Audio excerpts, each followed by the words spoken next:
আগে ভিডিওটা দেখেন, তারপর এর ফানি কমেন্ট পড়বো।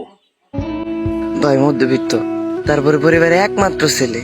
আপনি কোনো কিছু করতে গেলে, আপনি কোনো কিছু খাইতে গেলে, এমনকি আপনার কোনো একটা শখ পূর্ণ করতে গেলে আপনাকে 3-4 বার করে ভাবতে হবে। কারণ কারণ আপনি একজন মধ্যবিত্ত। तो चलिए शुरू करते हैं। পিছনে ওই ভাইয়াটার নিচে আমি ছিলাম।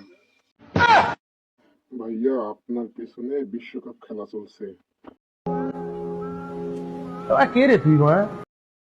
কেউ হাসবি না, এটা ইমোশনাল ভিডিও।